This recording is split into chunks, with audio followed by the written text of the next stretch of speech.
Hi, everybody, and welcome to SparkRental's broadcast, weekly broadcast and podcast. I hope you all will, chat with us in this endeavor and not let it be just me and Brian talking to each other again. So last time, which was last week, we talked about how 10 minutes a month some steps you can take for 10 minutes a month that will build wealth faster in 2021. And we're in 2021, so hopefully you saw it and you're starting to put some of them into effect. And this week, we're going to discuss the top 10 cities in the U.S. for rental investing by the GRM, which Brian is going to explain to us what it is. Happy New Year, Tim, and hi there, Christina. So, Brian. So happy New Year, Christina and Tim. And let us know as you guys jump in. Let us know where you're tuning in from, and let us know your questions. We're here. This is an open conversation between all of us. So let us know what we can do to help clear this up for you. And in the meantime, we're going to jump in and talk about exactly what is GRM and how it's useful for real estate investors. So first of all, GRM stands for Gross Rent Multiplier, and it's way simpler than it sounds. Property prices to property rents. It's the property price divided by the annual gross rental income. So another way of putting that is how many years would it take for a property's rents to pay for the purchase price itself. So if you have a property that cost $100,000 and the gross rents every year were $10,000, then it would take 10 years for the gross rents to pay off the purchase price. It would have a GRM of 10. So way simpler than it sounds, just a ratio of rents to prices. Can you explain a little bit about the significance of that?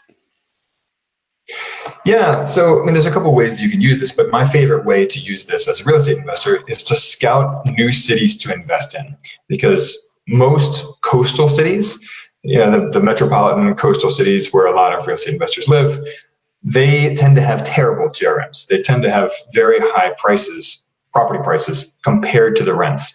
And as an investor, you want to see higher rents with lower property prices, right? So higher yields for these properties. So you want to see lower GRMs, which makes for a better deal. Shorter amount. So in other words, a shorter number of years for the rents to pay for the property price. Right. Okay. So we actually, just kind of for fun, for gits and shiggles, as my one friend says, we created a map, an interactive map of the top 100 cities in the U.S. by population and all of their GRM numbers. So and Brian likes creating maps, so it's a hobby. Who doesn't like interactive tools, right? So I'm going to put a link to that map in the comments here where you can see it. And check that out on your own time, of course. But it's top 100 cities in the US. It shows the GRM for each of them. The height of the spike on the map shows you the GRM. Now, the raw data source for that was Zillow. We use data from Zillow to compare average property prices to average property rents in each one of those top 100 cities. So without further ado, let's break down the top 10 cities in the US for rental investing by GRM. So at number 10, we have Augusta, Georgia, with a GRM of 11.96, or roughly 12. So that means it would take around 12 years for the gross rents in properties there to pay for the purchase price of the property. Number 9 is Syracuse, New York, with a GRM almost identical. It's 11.92. At number 8, we have Lakeland, Florida, with a GRM of 11.62. Number 7, Tulsa, Oklahoma, GRM of 11.6. Number 6, we have Scranton, Pennsylvania, of The Office fame, and not too far away from where Denny lives, outside of Philadelphia. So the GRM in Scranton, Pennsylvania is 11.52. At number 5, we've got Winston-Salem, North Carolina, GRM of 11.41. At number 4, we have Greensboro, North Carolina, at 11.28. And then the top 3 here, we've got El Paso, Texas, 10.09, so a big jump down right there. And then number 2, we've got Memphis, Tennessee at 10.05. Wow, that's interesting. And then the only city in the country to fall below 10 is Jackson, Mississippi at number 1, 9.97 as the GRM. So it would take a lot less of than 10 years. states on this list. A lot of southern states on this list.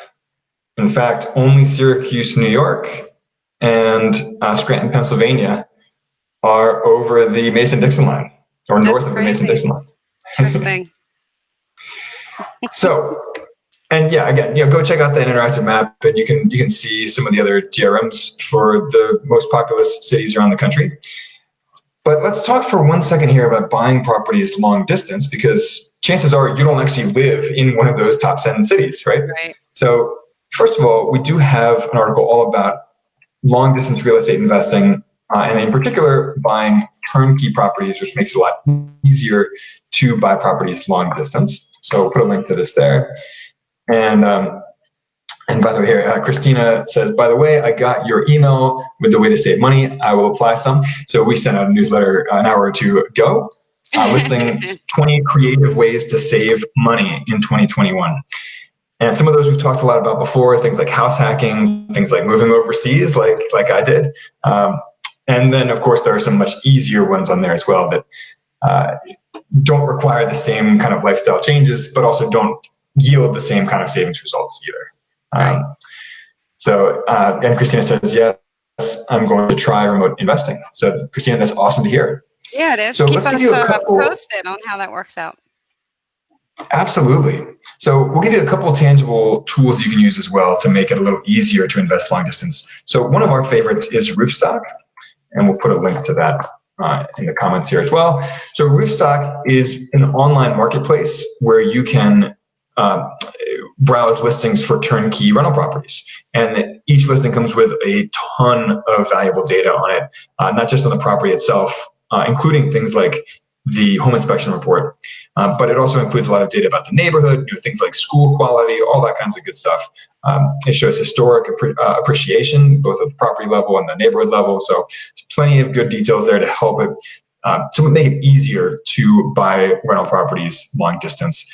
Some of them have tenants already in place. Some of them are turnkey and simply ready to rent out. And Roofstock does offer a couple awesome guarantees as well, including one that you will get a tenant in the property within, is it 60 days, Denny? 90 days? I can't remember. It's been a little while. I don't remember either. But they have several really awesome guarantees to make things even easier for you as an out-of-state turnkey investor. And by the way, it's something like 62% of the transactions that take place on Roofstock are buyers who live more than 1,000 miles away from the property where they're buying. So it really is designed for long-distance real estate investors like you. All right. Another tool here, we have a property concierge, a turnkey property concierge that can help you buy properties in one of many markets where she operates. Her name is Ali Boone. Just shoot us an email at support@sparkrental.com, or you can direct message us on Facebook, and we'll hook you up with her and give you her contact information so you can see what she has available as turnkey properties. She operates in 3 or 4 states, I think, so she can hook you up with some great turnkey properties long distance as well. And she can hook you up with some great property managers that she works with in those markets too, to make it even easier for you. To have that as a step up. Absolutely. So third tool here to help you buy properties long distance, it's called Asset Column, and it is another, so they have both the marketplace and they also sell properties directly to turnkey investors long distance. And then finally, we are going to send you a link to an interactive map where you can compare property taxes rates by county, which is always useful if you don't want to pay massive property taxes, which I certainly do not. I used to in Baltimore City, but now I don't anymore. So, and then Christina says, I'm in New York and I plan to invest in Lakeland, Florida and El Paso, Texas. She Nice. says New York is going to the dump. I hear you, Christina. And if you look at migration data within the US, there is a high outbound migration rate from New York. Yeah. It's high taxes, high cost of living, cold winters. So a lot of people are moving out of New York. All right. That's all I have. Denny, is there anything you want to add for us to call this episode complete? I don't think so. I think you covered it. I think, yeah. Check out some of the tools we have posted, and any questions, as usual, just reach out to us at support@sparkrental.com. All right. Well, thank you guys so much for joining us today. We will see you next Tuesday at 2 o'clock Eastern, 11 a.m. Pacific. And shoot us a message either over Facebook, into our Facebook page, or email us at support@sparkrental.com and let us know what you want to hear about. We want to keep this all about you guys. So, and hey, don't forget to rate and review the podcast on Stitcher or iTunes or wherever it is that you listen to podcasts. All right. Love you guys. Talk to you soon. Bye-bye.